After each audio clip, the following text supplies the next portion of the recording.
Alors. Là aujourd'hui on va continuer la lettre 5, on avait commencé la semaine dernière au milieu.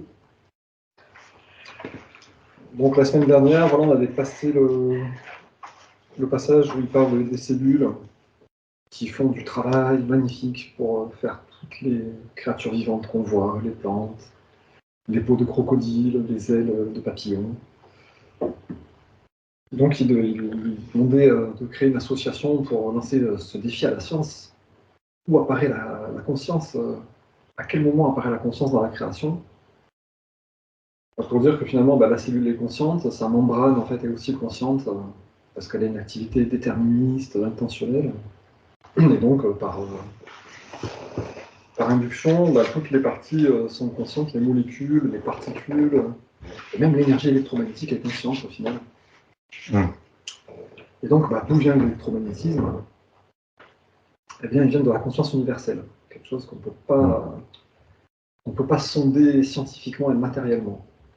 Un espace infini et éternel de conscience, et qui a tout généré progressivement. Et donc toute la création, toutes les choses sont conscientes, et donc toutes les choses sont unies, toutes les choses sont dans l'unité de la création, et sont toutes unes à leur racine. C'est un petit peu la conclusion de la question. Et après, il conclut, enfin, il finissait ce passage qu'on a vu là, jusqu'au paragraphe 45, en parlant du doute. Justement, c'était important d'entretenir des pensées élevées et de ne pas douter de nos expériences spirituelles, parce que le doute détruisait le progrès spirituel. Il crée une forme de conscience active qui trouvait des raisonnements rationnels pour rationaliser les expériences en trouvant une explication matérielle. Et donc douter, malheureusement, si on entretient le doute, ça détruit notre progrès spirituel et donc on stagne. On médite, on a des super ressentis, des super intuitions, puis après on rationalise, et puis on recommence, et donc on fait comme ça un petit va-et-vient, on monte un petit peu, puis on descend. Ouais, puis pof. Donc il faut absolument s'empêcher, se contrôler, quoi. Et s'empêcher de douter, se dire effectivement je suis capable, moi petite fourmi, de toucher le divin dans la méditation et de communiquer avec le divin, quoi. De recevoir de l'énergie, de la conscience, des intuitions, de la force pour marcher sur le chemin de Compostelle. On peut vraiment tout tirer de cette conscience universelle. Donc on va continuer avec le paragraphe 45 alors. Après qu'il nous ait dit que votre propre activité mentale soit toujours constructive afin qu'elle puisse contribuer à votre propre développement spirituel plutôt qu'être son obstacle permanent. Ayez des pensées constructives et faites attention à ce que vous avez dans vos pensées. Alors que j'avais dit tout ce qui précède et que je continuais à dicter le reste de la lettre, celle qui enregistre mes paroles a commencé à se questionner sur l'accueil probable de cette lettre par le public, parce qu'elle lui semblait trop pragmatique pour plaire aux gens, qui ont l'habitude d'imaginer un magnifique être ou puissance, ou complètement autre, qui ait donné naissance à l'univers. En effet, j'ai fait de nombreux efforts pour décrire l'immensité de la puissance, d'où sont venues toutes choses. Mais comme je l'ai dit, il m'est impossible de décrire en termes humains la réalité de la source de notre être. Les âmes spirituellement évoluées, qui ont été légèrement infusées de conscience divine, rapportent que l'expérience est extraordinairement belle, glorieuse et totalement inoubliable, mais pas pleinement descriptible en termes humains. Cette expérience mystique est possible quand les fréquences de vibration de l'esprit sont déjà élevées et que la conscience tout entière est imprégnée par des rayons de conscience divine. C'est un état qui implique plus les sentiments que l'intellect et les cellules cérébrales. Dans ce cas où je dois infuser dans l'esprit et les cellules cérébrales de ma porte-parole une description de la réalité de votre source de l'être, et qu'elle doit la restituer en mots, je dois faire attention à ne pas interférer trop vigoureusement avec les fréquences de vibration de conscience dans lesquels travaillent les cellules cérébrales de ma porte-parole. Il y a eu des moments où il était dangereux de continuer, et j'ai interrompu le fonctionnement de son ordinateur pour rompre le contact. Donc là, bon, il nous prévient, attention, ça va être compliqué. Ouais. C'est difficile, c'est impossible de décrire vraiment cette réalité de l'existence qui est la source de l'être. Donc c'est une compréhension voilà, qui est expérientielle. Il faut faire l'expérience de ce qu'est la source à travers la méditation. Parce qu'on ne peut pas vraiment le décrire.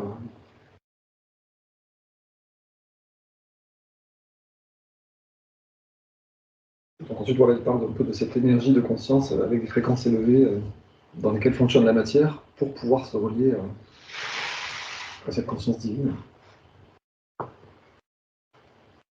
Et donc ça a l'air assez sportif, on va dire. Donc ensuite, voilà, le paragraphe suivant, il va parler de pourquoi il revient à travers ces lettres. Un passage assez important. Avant que vous commenciez à étudier, à méditer et à absorber les pages suivantes, je veux qu'il soit clair pour tous ceux qui lisent ces lettres que mon but, en venant par leur intermédiaire, est d'abord et avant tout de dissiper les mythes qui ont entouré mon personnage humain et mes enseignements. Mon intention est que les dogmes et doctrines religieux meurent finalement d'une mort naturelle dans le monde entier, d'une mort aussi totale que celle des animaux sacrifiés dans le temple de Salomon. Deuxièmement, je suis aussi venu pour aider les églises à abandonner leurs notions archaïques de Dieu et de péché. Aucun véritable progrès spirituel n'est possible avant l'apparition de la réalisation claire que chaque personne est responsable de la façon dont sa vie se développe. Troisièmement, je suis venu pour enlever de vos esprits les images d'un Dieu tout-puissant, de magnificence, de splendeur et de pouvoir actif illimité, qui récompense les vertueux et qui punit les méchants. Ces croyances sont complètement erronées, bien que réconfortantes. Quatrièmement, je vous explique la vérité de l'être pour dissiper définitivement le vieux concept d'un Dieu assis là-haut, quelque part, dans le ciel, d'où on dit qu'il a créé le monde et tout ce qui s'y trouve dans un temps relativement court. Cinquièmement, je suis venu expressément pour aider la science à créer un pont entre la conscience universelle et l'apparition de particules électriques. Sans ce pont entre la dimension spirituelle invisible et le monde visible de la matière, la science restera enracinée dans des idées et des concepts anciens, au lieu d'avancer dans de nouveaux domaines de recherche spirituelle scientifique pour l'amélioration de l'humanité. Je suis aussi venu vous montrer la vraie nature de ce qui vous a amené à l'être, qui vous a donné l'individualité. Car sans cette connaissance qui vous révélera la nature de votre être, double, bien que totalement interdépendant, esprit et corps, vous resterez vous aussi enraciné au même niveau de conscience, comme vous l'êtes en ce moment. Donc un paragraphe intéressant, hein, avec 5 ou 6 raisons pour lesquelles le Christ revient. Première raison, voilà, dissiper les mythes qui entouraient son personnage humain et ses enseignements. Comme il l'a déjà expliqué, hein, ses disciples ont transformé son enseignement pour le rendre acceptable par les juifs orthodoxes, et donc ils ont rajouté des choses comme son lignage jusqu'au roi David, pour dire que c'était un prophète légitime. Et ils ont un petit peu enlevé ce qui pouvait déranger les dogmes, pour que les gens voilà, acceptent un petit peu mieux cet enseignement. Deuxième raison, voilà, dissiper les notions archaïques de Dieu et de péché, qui empêchent de comprendre que nous seuls sommes responsables de la façon dont nos vies se développent. Il n'y a pas un Dieu qui décide pour nous, il n'y a pas de punition de péché, il n'y a pas de bien ou de mal au niveau spirituel. Nous-mêmes, nous sommes responsables de ce qui nous arrive, quoi.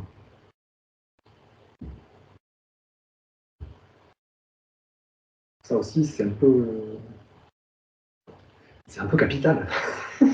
Oui, parce Ouais, que ouais. moi je me souviens, là, j'avais fait une formation, les jésuites, et quand la petite sœur avait dit, mais vous êtes responsable, j'avais fait un tollé. Ouais, mais enfin, comment on peut être responsable? Et le bébé qui, ou alors l'enfant qui est renversé, etc. Oh, ça avait fait un tollé. Là, elle s'était fâchée, elle a dit, ben, je suis désolée, mais chacun est responsable de sa vie. Ouais. Et ben, oula, ça avait dû. Bah oui, Ça mais c'est avait dû difficile dire. à mettre, sauf si on admet qu'on a plusieurs vies. Auquel cas, ça peut venir d'une vie antérieure, le problème. Alors là, ça peut être donné, parce que sinon c'est difficile à expliquer. Sinon, il n'y a pas de Bébé, sens. surtout. Bah, même une personne qui naît difforme, par exemple, bon, bah, pourquoi?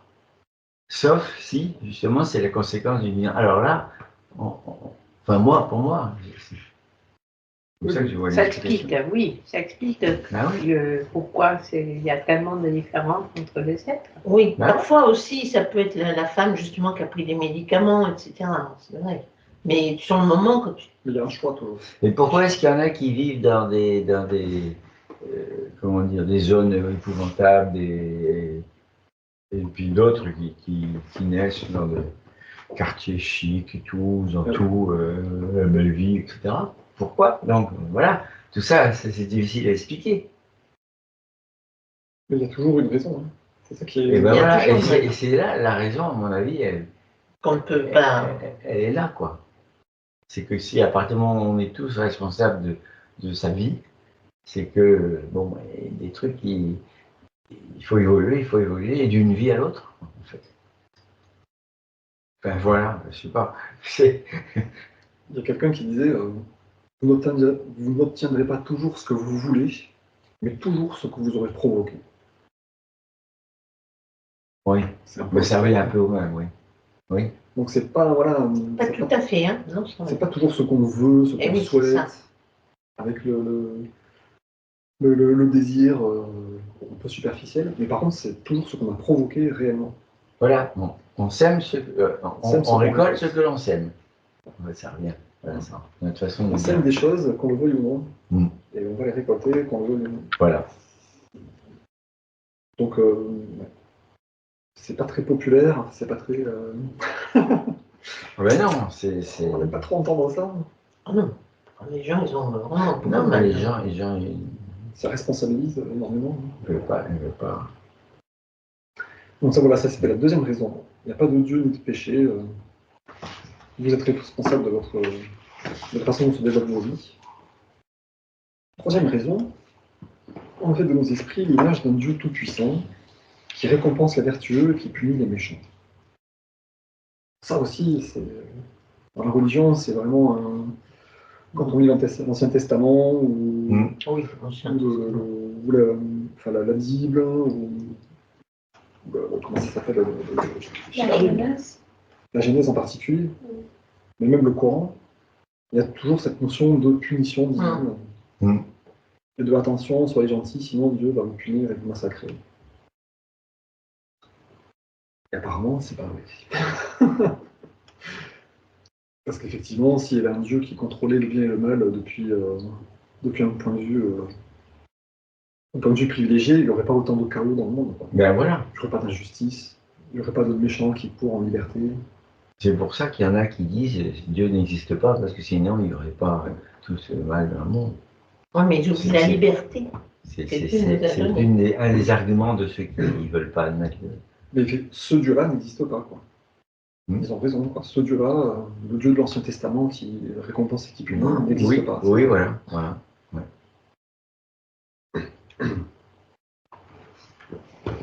Donc ça, c'est la troisième raison. La quatrième raison, il vient nous expliquer la vérité de l'être, encore pour dissiper une image de Dieu.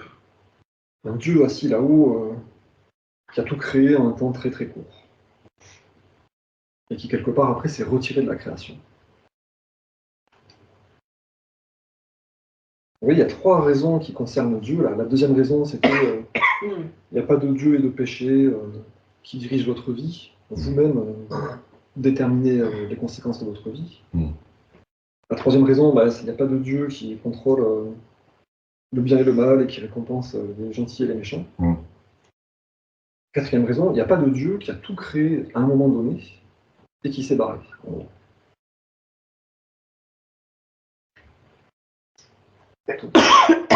Quand il dit, voilà, je suis venu dissiper les fausses croyances, c'est vraiment ça, quoi. Il n'y a pas de Dieu qui dirige votre vie, il n'y a pas de Dieu qui contrôle le bien et le mal, il n'y a pas de Dieu qui a tout créé d'un coup et ensuite qui s'est retiré et qui a laissé la création à elle-même. Mm. Oui. Donc, qu'est-ce que c'est ce Dieu qui veut nous prêcher? Qu'est-ce qu'il veut? S'il ne contrôle pas le bien et le mal, s'il ne dirige pas notre vie, s'il n'a pas tout créé d'un coup en un temps très court, qu'est-ce qu'il faut comprendre de ce que Dieu? C'est nous. Qu'est-ce qu'il faut comprendre de l'existence de la vie et de l'univers? Qu'est-ce qu'il fait Dieu s'il ne fait pas ça? À quoi il sert? À quoi il sert s'il ne fait pas tout ça? Mais heureusement qu'il est là en tout cas. Parce que dis donc, avec sa sagesse et son amour. Hein. Oui. Qu'est-ce que la source de l'être à ce moment-là? Ouais. Si elle ne dirige pas nos vies, si elle ne récompense pas les gentils et punit les méchants, si elle n'a pas tout créé en 7 jours, qu'est-ce que c'est? Qu'est-ce que vous en pensez? Alors, l'univers s'est créé en combien de temps? Bon, si le temps existe, de toute façon. Et le Big Bang, qu'est-ce que c'est, etc. Enfin bref, Oui, au niveau de la création, on a une question. la création, niveau 2. Après, je sais pas, c'est plutôt par rapport à ce qui est dit avant. Il sert à permettre que tout fonctionne bien en fait. Tous les petits trucs que nous on voit pas, mais que si ça fonctionnerait pas, on pourrait pas vivre. Le fonctionnement des cellules, l'organisation des différents systèmes des êtres vivants, parce qu'il n'y a pas que les humains, aussi pour les animaux, les végétaux, etc. Donc, on n'a pas la main sur ça et c'est lui justement qui fait que tout s'harmonise. Qu'il y a de l'énergie, Mm. qu'il y a de l'intelligence et de l'amour pour structurer le vivant. Et, comment dire, comparé à l'image de la Genèse d'un Dieu qui a tout créé par décret en gros, et qui est parti, Dieu, la source de l'être, crée en permanence et soutient la création en permanence. Comme il dit à plusieurs endroits, la source de l'être inspire et respire à travers la création. Donc il y a comme un souffle divin en permanence qui fait fonctionner les cellules, qui nous donne de l'intelligence et de l'amour, qui nous permet d'être individuels en permanence.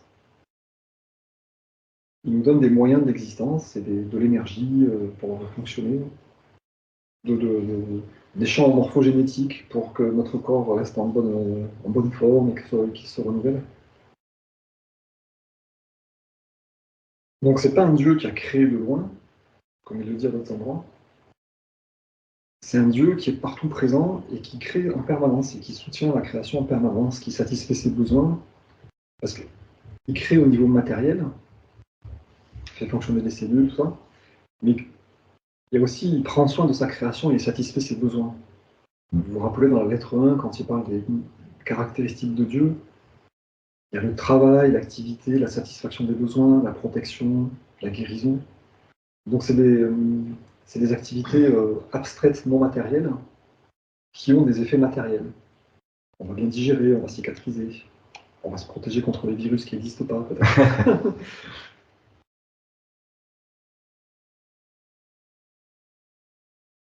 C'est un grand champ d'énergie, en fait.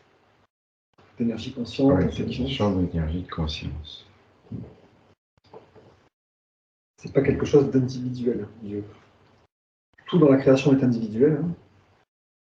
Le pain, l'érable, la grenouille, chaque chose est individuelle, mais la conscience universelle n'est pas individuelle. Elle est partout présente, éternelle et infinie. Donc on comprend que c'est dur à comprendre. Enfin, Oui, voyons. donc en tout cas, voilà, c'est deuxième, troisième et quatrième raison dissiper les concepts d'un Dieu et de péché qui dirige nos vies, qui nous punit, dissiper le concept d'un Dieu qui récompense les gentils et qui punit les méchants, dissiper aussi ce concept d'un Dieu créateur thaumaturge qui a fait un miracle à un moment donné et puis qui s'est retiré en nous laissant entre nous, quoi. Tout ça, c'est des mythes. La cinquième raison, qui peut paraître un peu surprenante, c'est aider la science à créer un pont entre la conscience universelle et l'apparition des particules électriques. On se demande un petit peu ce que ça vient faire là, quand même. Quel rapport avec la spiritualité, avec notre condition à nous d'être?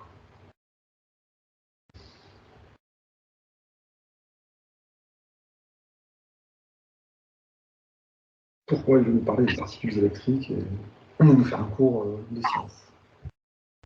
C'est le pont entre la dimension spirituelle et le monde visible.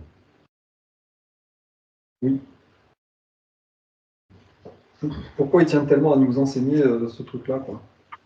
Dissiper les faux concepts de Dieu, nous responsabiliser, on comprend. Mais pourquoi il veut nous expliquer comment ont été créées les particules à partir de la conscience universelle? Comment peut-on instruire la responsabilité de nos actes si on ne connaît pas comment on crée la réalité? Si on n'est pas conscient de la façon dont on crée de la beauté ou de la laideur, on ne sera jamais responsable. Oui. Et oui. C'est pour nous expliquer que notre conscience influence la matière et l'existence elle-même, le climat. Comme il a dit dans l'article Des failles dans votre planète, votre conscience peut créer des catastrophes. Mais du coup, notre conscience peut aussi créer des miracles, entre guillemets. Donc effectivement, c'est pour nous expliquer que la matière n'est pas solide, le monde n'est pas rigide en gros, et la conscience elle-même a créé la matière, et la matière est de la conscience en fait. Donc ça sert à rien de se préoccuper de la matière et des moyens matériels, il faut plutôt s'occuper des moyens de conscience, des effets de la conscience. Parce que c'est ça qui cause la matière en gros. C'est de nous faire comprendre la loi de cause à effet.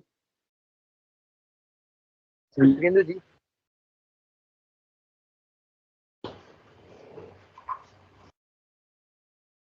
Et ce point-là, c'est vrai que c'est un point qu'on trouve dans... Enfin, moi, j'ai trouvé ce point dans aucun autre enseignement spirituel, hein, le détail de comment la conscience divine, comment Dieu génère la matière.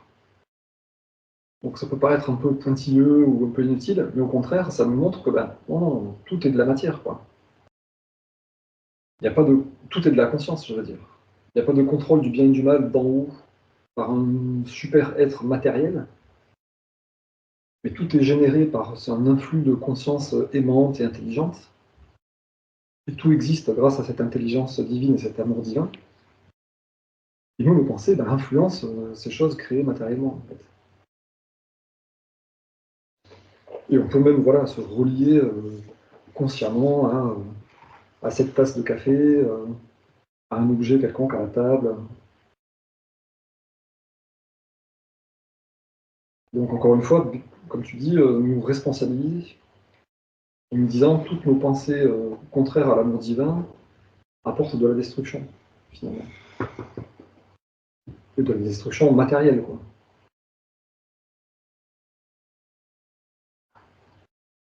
Tu sais, il dit dans la lettre 8 là, que les gens aimants et joyeux, ils gardent leurs objets en bon état beaucoup plus longtemps que les gens qui sont des puits de noirceur et de colère. Ça vient de là aussi. Et par extension, on pourrait se dire, voilà, on peut vraiment, comme a fait le Christ, guérir miraculeusement des gens malades en infusant la certitude de la prévalence de l'amour divin dans les corps déformés ou estropiés.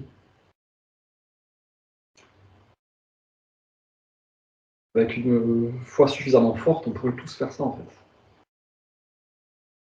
change tout. Quoi. C'est-à-dire une foi complètement totalement dépourvue de doute. Oui. Totalement dépourvue. De perception vraiment du divin partout, Ouais. de compréhension de ce truc-là. Lui, il l'a vu dans le désert, quoi. Tout est un nuage de particules, un chatoiement de particules, de poussière. Et quand sa conscience change, boum, il voit le chatoiement de poussière changer, l'apparence changer. Donc il est sûr que, bah, effectivement, en canalisant l'amour père à travers sa conscience, il peut rétablir un corps en bonne santé. Ta mère encore malade plutôt. Il rétablir un corps qui est malade en bonne santé. Ah. Il rétablit la santé. Il le ramenait à la bonne santé. Ah oui, alors après, le rôle du malade, là-dedans. Ça, c'est encore autre chose. Mais disons, de ce point-là, c'est pour ça qu'il veut nous expliquer que les particules électriques sont en fait de la conscience. Quoi. Parce que si le malade, en fait, il faut s'aligner aussi au niveau du... Parce que le malade, si ses vibrations sont très basses, on ne peut pas lui insuffler trop, parce que à mon avis, c'est... Ah oui. C'est pour ça que souvent, Jésus, il se mettait au niveau... Il voyait un petit peu, il se mettait au niveau, et puis après, il montait le malade. Il y a un livre qui s'appelle La vie des lettres, qui est très bien, personnellement, je trouve. Et donc, il explique à un moment, en détail, ce truc-là. Quand le Christ guérit un malade, il focalise sa conscience sur la perfection de la vie. Donc, sa conscience s'élève en vibration. Et comment dire, ça augmente ses vibrations physiques. Cette augmentation de vibrations se communique au malade, dont les vibrations de conscience augmentent. Et parce que les vibrations de conscience du malade augmentent, ça augmente aussi ses vibrations physiques. Et là, il peut dire à l'homme malade, étends ta main flétrie, hop, et sa main n'est plus flétrie, hop, et... Donc le malade se guérit lui-même par sa propre élévation de vibrations de conscience. Donc très gros. Quoi. Mais en gros, c'est comme des vases communicants. Quoi. Le Christ monte pour avoir des grosses vibrations, transfère ses vibrations au malade, les vibrations le malade monte en vibration de conscience, et poum, la vie permère rétablit son corps dans un état d'intégrité.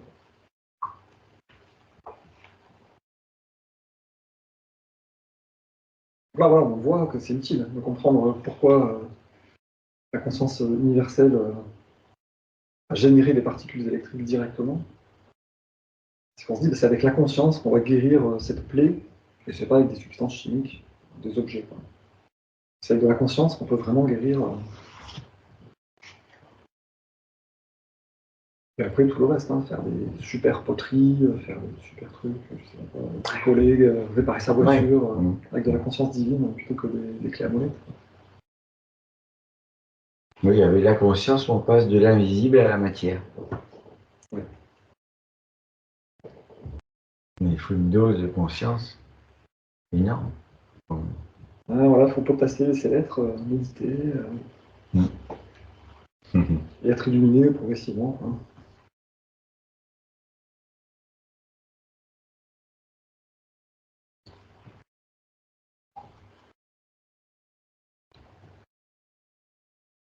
Et donc, il vient bien aussi finir ce paragraphe en rajoutant une espèce de sixième raison, c'est-à-dire nous montrer à nous, aux petits individus, la vraie nature de ce qui nous a amené à l'être et qui nous a donné notre individualité, pour bien comprendre qu'on est un être double, bien que totalement interdépendant, esprit et corps.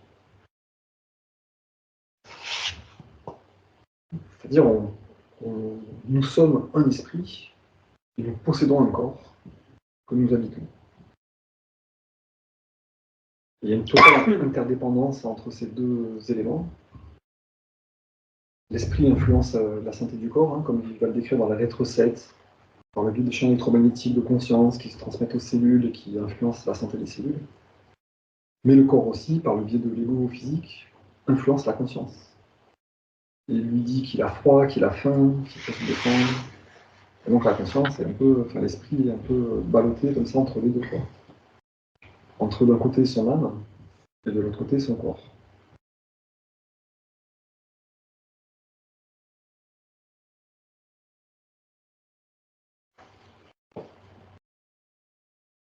Et il rajoute bien que en même temps, sans cette connaissance, on resterait enraciné au niveau de conscience actuel.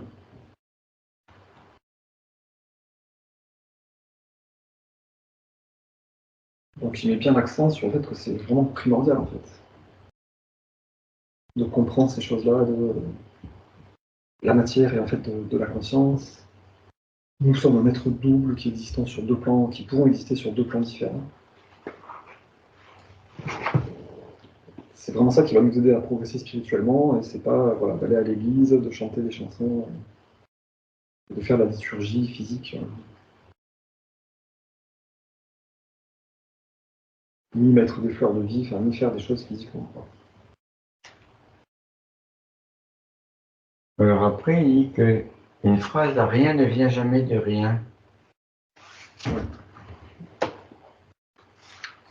Bon, on va continuer du coup. Oui, Rien ne vient jamais de rien. Oui, C'est, en gros, si vous êtes conscient, aimant et intelligent, vous ne pouvez pas provenir de quelque chose qui n'est pas aimant, conscient et intelligent. En gros, si la création est si magnifique et merveilleuse, c'est pas qu'elle vient d'une soupe informe et sans intention. On va continuer alors, paragraphe 47. J'aimerais rendre manifestement clair que rien ne vient jamais de rien. C'est un dicton bien connu parmi vous et il est parfaitement vrai. Toutefois, il y a une fondation de l'être éternelle, infinie et constante, et c'est cela que je vais vous révéler. Vous n'avez pas été créé, vous avez tiré votre être de cela. Évidemment, vous n'auriez pas pu provenir de quelque chose d'entièrement étranger à votre propre conscience. Rien ne vient jamais de rien. Je demande à ma porte-parole de choisir quelques exemples communs, compréhensibles. On ne peut pas garnir une tarte avec un pot de mélasse et découvrir qu'il s'agit de viande hachée. On ne peut pas presser une orange et faire de la bière au gingembre avec le jus. On ne peut pas gonfler un ballon avec de l'air, le crever et découvrir qu'il en sort de la gelée. Tous les exemples ci-dessus, choisis par mon porte-parole, sont des exemples logiques. Je veux que vous réalisiez que votre univers tout entier est une manifestation de logique et d'effets logiques cohérents provenant de la relation de causalité. Votre univers est cause et effet rendus visibles. C'est un principe immuable de l'existence. S'il y a des cas de déviation, comme des expériences paranormales ou des guérisons instantanées, la personne moyenne s'exclame d'étonnement et la science refuse de croire qu'une telle chose soit possible.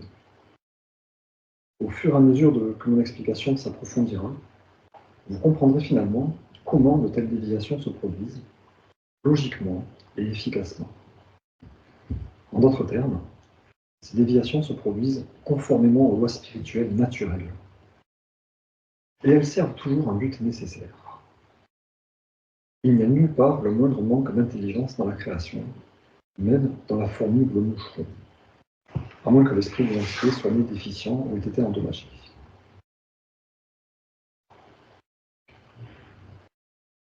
Donc là, effectivement, comme tu le disais, Philippe, il est en train de nous décrire la causalité qui est active dans la création. La conscience a créé des choses qui sont conscientes. La conscience intelligente et aimante a créé des choses qui fonctionnent de façon intelligente et aimante. Si on observe voilà, de l'intelligence dans la matière créée, de la beauté, de l'harmonie, c'est que ça provient de la beauté, de l'harmonie, de l'intelligence elle-même.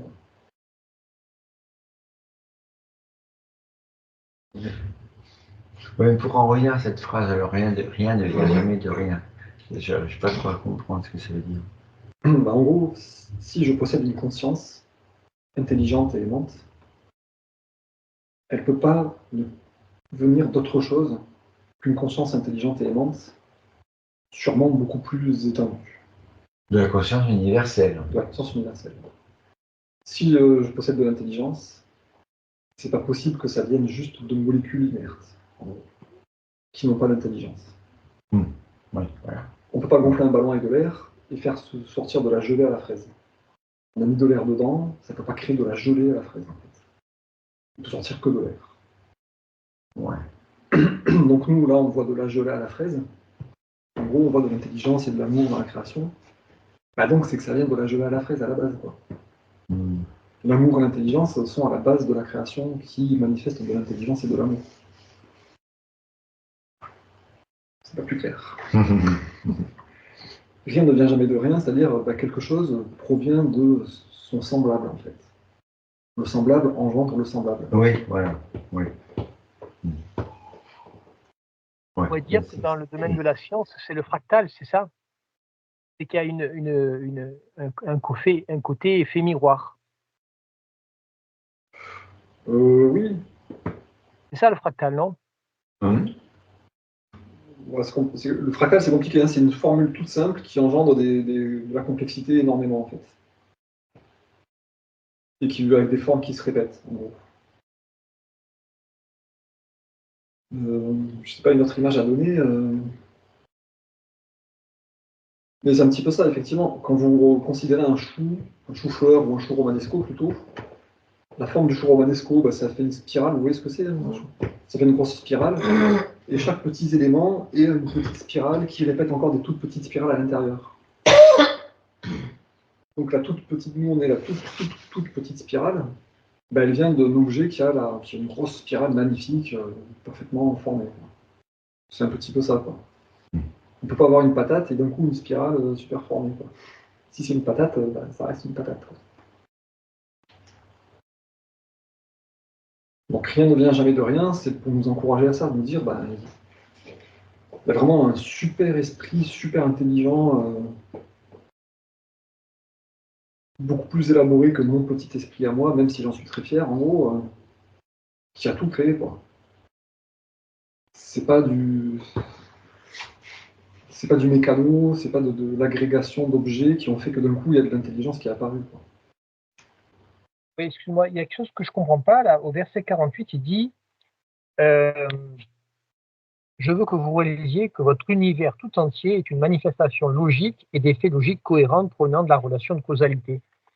Et au verset précédent, il dit, au verset 45, la fin, il dit c'est un état qui implique plus de sentiments que l'intellect et les cellules cérébrales.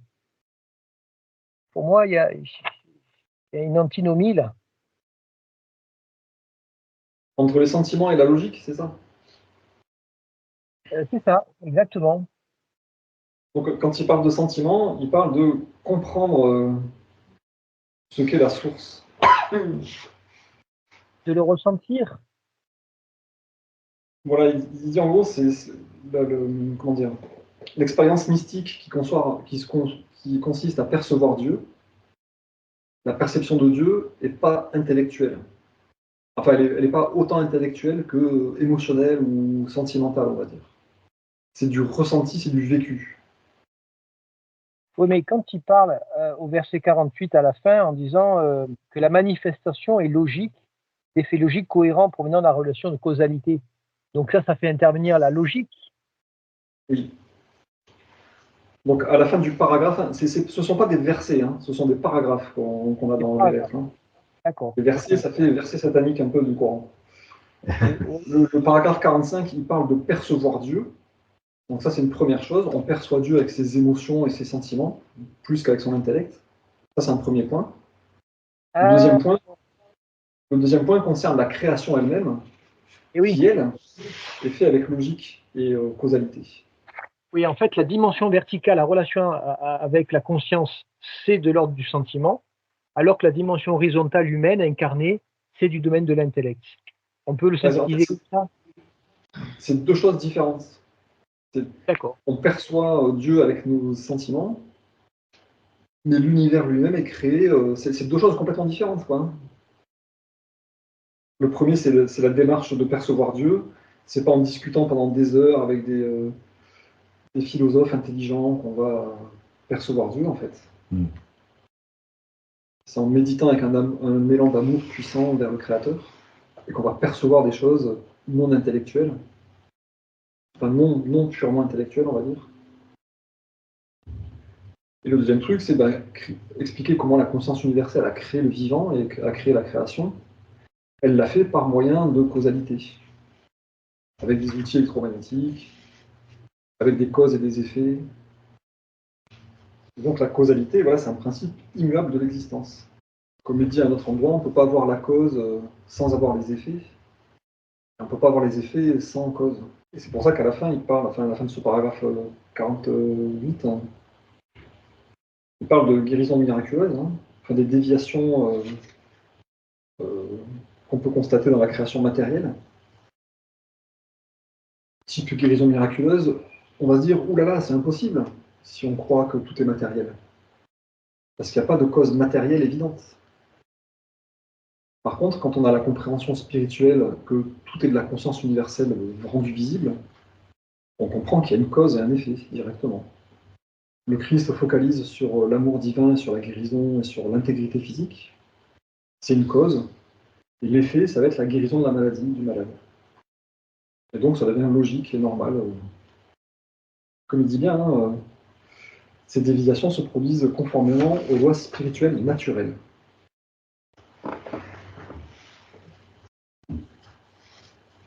La vérité de l'existence, les lois naturelles, c'est tout est de la conscience rendue visible.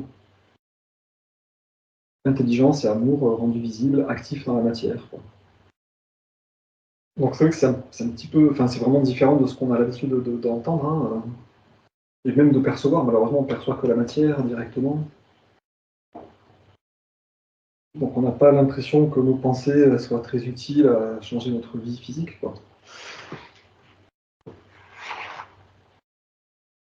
Pourtant, c'est l'inverse qui est vrai. Quoi. La cause ultime, enfin les causes ultimes se trouvent dans l'esprit, et les effets se trouvent dans la matière. Et ça fait réfléchir. Hein. Ouais. Les causes, les effets peuvent aussi enfin pas se matérialiser, mais se réaliser dans le. Il y a une rétroaction de la matière sur l'esprit. Oui, sans passer par la matière, je veux dire. Oui. C'est pas automatiquement une réaction de l'esprit à la matière. Ça peut être esprit à esprit, enfin, ça reste au niveau esprit. Bien sûr, mais c'est pour comprendre un peu le truc. Oui. C'est-à-dire la création, rien ne vient jamais de rien. La création matérielle vient de l'esprit, en fait. De l'esprit divin. Quoi. Oui. Ça, Après, nous, automatiquement, dès qu'on parle de matière, il faut remonter à la cause qui est esprit. Oui. En gros. Et donc, on va faire le lien avec les champs morphogénétiques de Rupert Sheldrake, qui parle d'un champ d'information qui structure les choses. Vous avez un truc qui s'appelle la théorie des signatures, qui est assez connue depuis longtemps, où ils disent un aliment qui a une forme soigne l'organe qui a la même forme. Ouais. Les noix qui sont... Ah oui, Le les noix forment soignent le cœur, par exemple. Dans le cerveau. Non, le c'est cerveau, je veux dire, le cerveau. Le céleri, c'est les os, les branches de céleri. Et je sais plus quoi, les figues, c'est les testicules, parce que ça ressemble à des testicules, etc. Donc voilà. Donc on voit dans la nature, effectivement, qu'il y a des formes qui sont générées par de l'information. Donc on se dit, ben oui, c'est sans doute peut-être la conscience qui a généré ces trucs-là, quoi. Qui a donné de l'information et qui a créé la forme, quoi. C'est pas vraiment les particules elles-mêmes, toutes seules, comme des grandes. Waouh.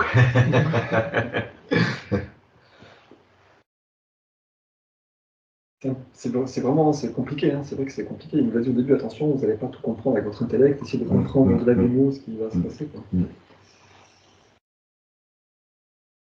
En tout cas, pour nous, petits individus, ce qui est important, c'est de comprendre ça. On est responsable de ce qui nous arrive. Tout est de la causalité. Et le contenu de notre conscience a des effets matériels. Et au-delà de ça, les effets matériels qu'on voit dans la création proviennent de la conscience universelle. Quoi. Ils ne proviennent pas du hasard des particules. Et il enfonce bien le coup à la fin en disant « Il n'y a nulle part le moindre manque d'intelligence dans la création, même dans la fourmi et le moucheron. » La fourmi et le moucheron proviennent eux aussi de la conscience universelle, donc eux aussi, ils ont une part d'intelligence et d'amour. C'est quand même fabuleux.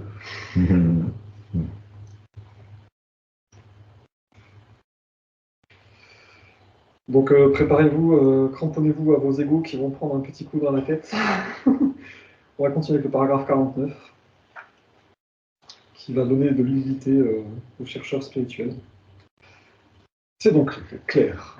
Vous vivez et vous fonctionnez dans un univers physique qui manifeste le plus haut degré d'intelligence et d'activité intentionnelle dans la création de la matière elle-même. Dans les corps physiques de toutes les entités individuelles, des plantes aux êtres humains.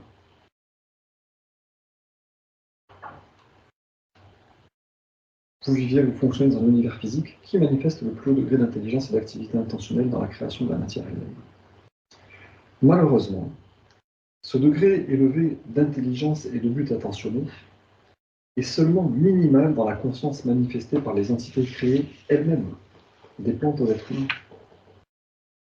En d'autres termes, les corps dans lesquels vous menez vos vies, dans lesquels vous pensez, ressentez et faites tout ce qui vous vient à l'esprit, manifestent dans leurs organes physiques et dans leurs parties fonctionnelles un degré bien plus élevé d'intelligence et de but aimant que ne le fait votre conscience humaine.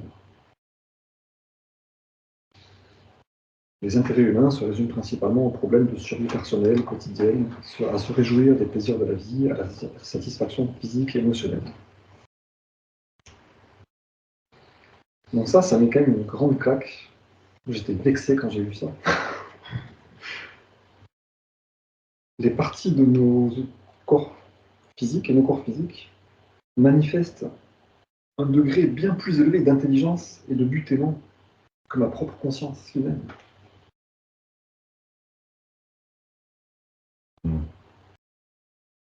Comme il l'a dit dans des paragraphes au-dessus, les cellules qui font la peau, d'un coup, elles ne font pas du cheveu. Une cellule qui fait un rein, elle ne va pas d'un coup faire une oreille. Elle a un travail déterminé, elle le fait de façon parfaite, quasiment parfaite. Elle manifeste un degré d'amour, de coopération, d'intelligence, bien plus fort que l'intelligence du chihuahua qui habite ce corps-là, quoi. L'intelligence, la conscience de l'être qui habite le corps, comme il le dit, hein, souvent elle est tournée vers la survie personnelle, la satisfaction des plaisirs de la vie, la satisfaction émotionnelle et physique. Comment je vais gagner des choux avec le bitcoin sans rien faire de mes 10 doigts. Comment je vais pouvoir profiter vite. Et donc il y a très peu d'amour et d'intelligence là-dedans, alors que chaque partie fonctionnelle des corps est extrêmement intelligente et aimante, quoi. Vous trouvez pas ça vexant, vous aussi? Non.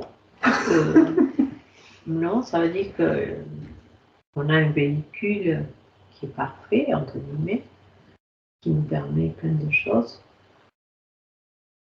et qui est plus connecté peut-être, non, à l'esprit, à la fonction divine, parce qu'il est parfait.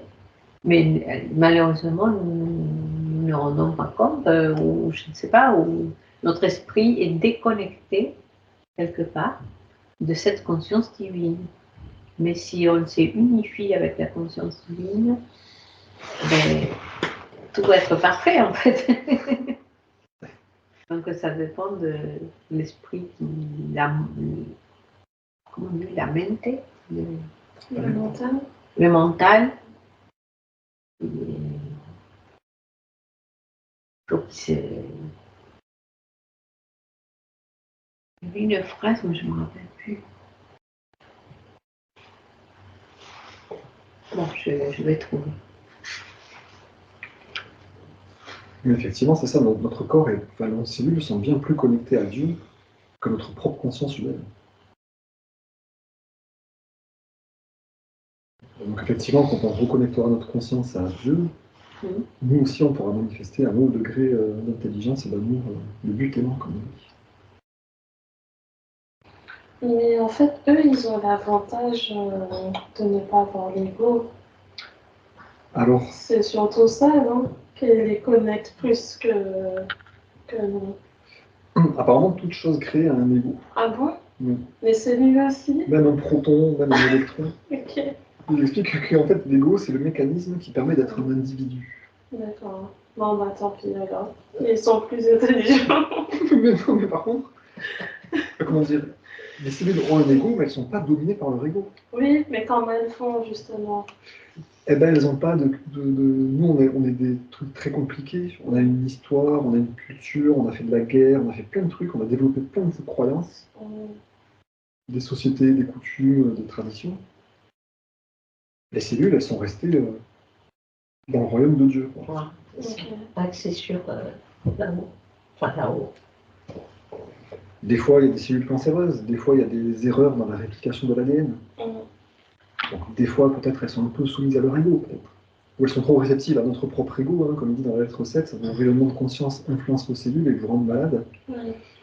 Donc, elles ne sont pas, comment dire, invinciblement divines, les cellules. Si nous, on se lamente et on entretient de la tristesse beaucoup. Mais c'est à cause de nous plus qu'elles. Oui. Elles vont se faire dominer par cette tristesse et elles vont se cancériser en gros. Mais d'elles-mêmes, elles sont parfaitement connectées à Dieu, quoi. Donc je reprends le 49 en entier. C'est donc clair, vous fonctionnez dans un univers physique qui manifeste le plus haut degré d'intelligence et d'activité intentionnelle dans la création de la matière elle-même. Dans les corps physiques, de toutes les entités individuelles, des plantes aux êtres humains. Malheureusement, ce degré élevé d'intelligence et de but attentionné est seulement minimal dans la conscience manifestée par les entités créées elles-mêmes, des plantes aux êtres humains. En d'autres termes, les corps dans lesquels vous menez vos vies, dans lesquels vous pensez, ressentez et faites tout ce qui vous vient à l'esprit, ces corps manifestent dans leurs organes physiques et dans leurs parties fonctionnelles un degré bien plus élevé d'intelligence et de but aimant que ne le fait votre conscience humaine. Les intérêts humains se résument principalement aux problèmes de survie personnelle quotidienne, à se réjouir des plaisirs de la vie et à la satisfaction émotionnelle physique. Pour atteindre ces buts, la majorité des gens utilisent seulement les marchandises fabriquées à partir de la matière. Même les esprits des scientifiques ne peuvent pas découvrir pleinement les secrets cachés de l'existence terrestre, et malgré toute leur expertise scientifique, ils sont autant embourbés dans les aléas de l'existence que les gens qui n'ont aucune instruction. Ça, c'est un constat assez triste qui, je trouve, qui me dit que toute la science, elle ne sert pas à vivre. On a compris les molécules, la chimie, les courants et tout, mais les scientifiques sont autant embourbés la plupart du temps dans les aléas de l'existence, autant que les gens ignorants. C'est-à-dire la science, telle qu'elle est matérialiste, ne nous aide pas à vivre une vie heureuse. Et c'est pour ça aussi qu'il veut faire le lien entre la science matérialiste et la spiritualité. C'est pour que la science, au lieu de nous dire vous venez du hasard et tout est de la survie du plus fort, il nous casse le moral en nous disant qu'il n'y a pas de sens, qu'on est juste des esclaves de notre ADN pour la multiplication physique. Que la science nous relie à ce truc-là. Tout vient de la conscience universelle et non, c'est intelligente. Tout a un sens. Tout manifeste de l'amour. Donc votre vie a un sens et votre vie devrait manifester de l'amour. Et donc ça nous aiderait à vivre en fraternité avec les uns et les autres, à avoir des pensées élevées pour qu'on sème des bonnes graines pour récolter des bonnes récoltes. Et qu'on comprenne ce truc-là, cette causalité entre la pensée et la réalité physique. On est vraiment une science qui nous aide à vivre dans le royaume des cieux, en gros, quoi. Plutôt qu'une science matérialiste.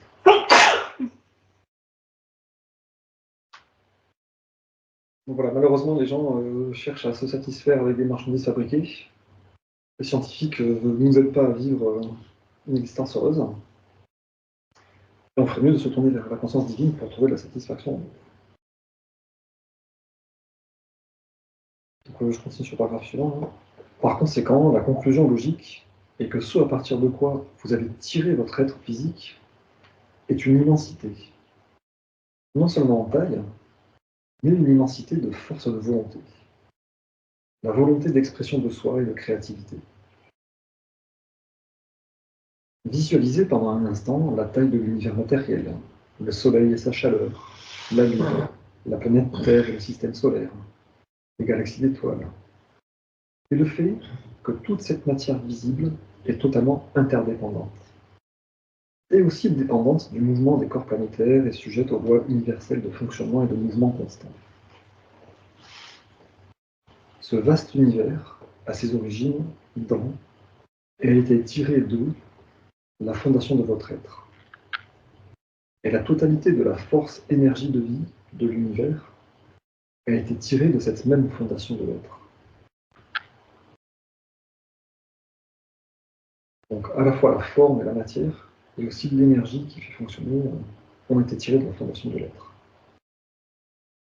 Par conséquent, ne soyez pas consternés si dans mes tentatives d'analyser pour vous les composants spirituels de votre source de l'être, vous constatez que vous reconnaissez ce que sont ces composants, et que dans une mesure très très très limitée, vous possédez vous-même les mêmes composants spirituels de conscience. Vous avez tiré tout ce que vous êtes, spirituellement, mentalement, émotionnellement, physiquement, de votre source de l'être. Avant que je vous explique comment cela se peut, je veux que vous fassiez certaines choses pour aider votre esprit à absorber l'immensité de ce d'où vous avez tiré votre être.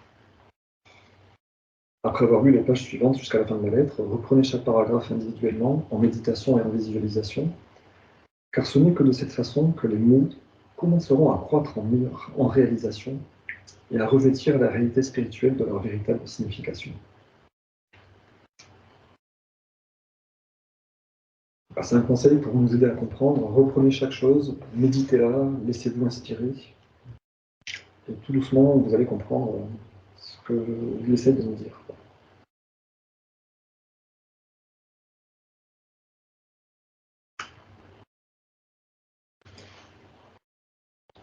Donc là aussi, en contemplant la nature, la création, et en se disant que tout vient de la conscience, on peut voir effectivement qu'il y a de l'intentionnalité, il y a de l'ingéniosité, il y a de l'amour, il y a de la bienveillance, il y a de l'attention et du soin aux besoins. Et se dire, en moi aussi, effectivement, j'ai aussi ces composantes de l'être. Mais dans une mesure très très très limitée par rapport à ceux qui a créé les planètes, ceux qui a créé les montagnes, les plantes. Tout ça, c'est créé avec de l'intelligence et de l'amour et de l'attention. Nous aussi, en tant qu'individus, on en a, en fait. Mais on les possède grâce au fait qu'on les a tirés de la source de l'être. Donc, en se connectant à cette source, on peut augmenter ces caractéristiques. Alors, les découvertes d'Einstein, par exemple, donc on peut dire qu'il nous aide en quoi? Il nous aide à voir qu'il y a le beau et le bien.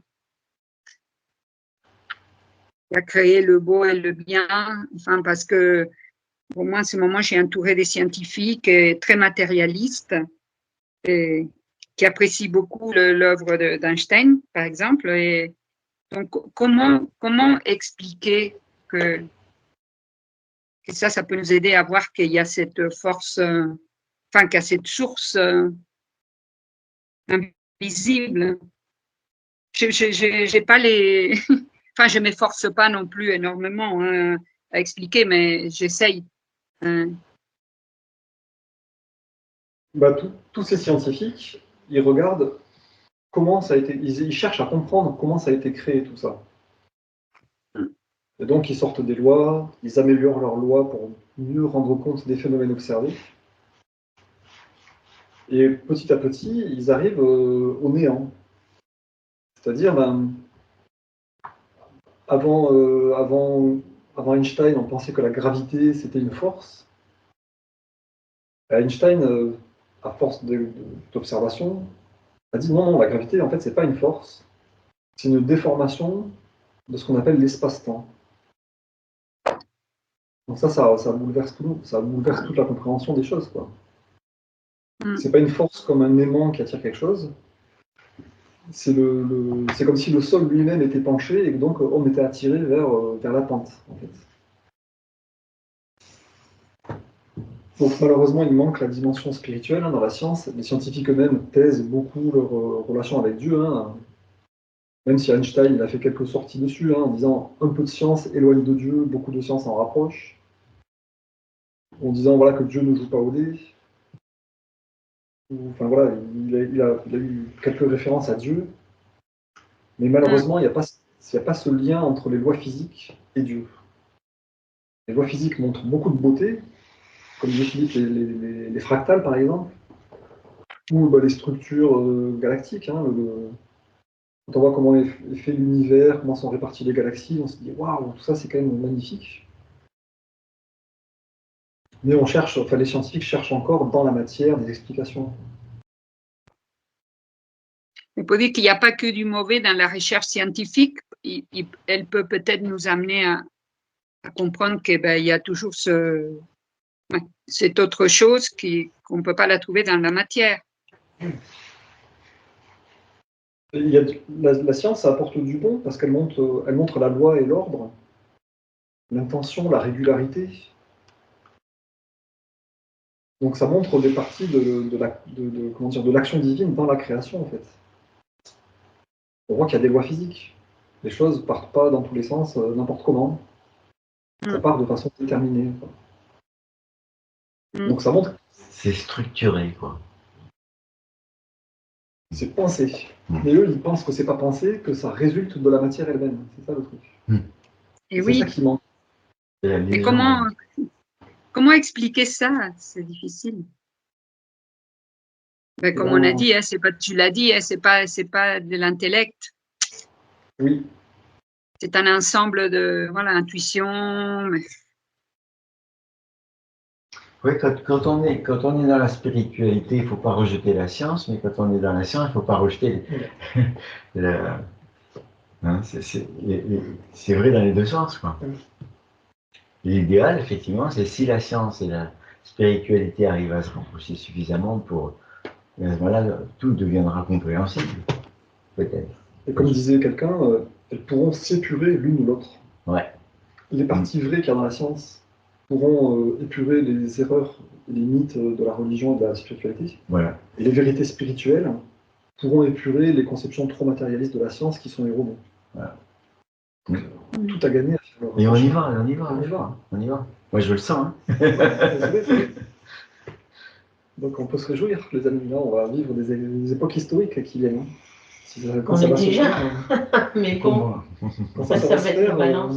On va sortir de la croyance et de l'imagination. On va avoir des certitudes spirituelles. Quoi. On peut se réjouir.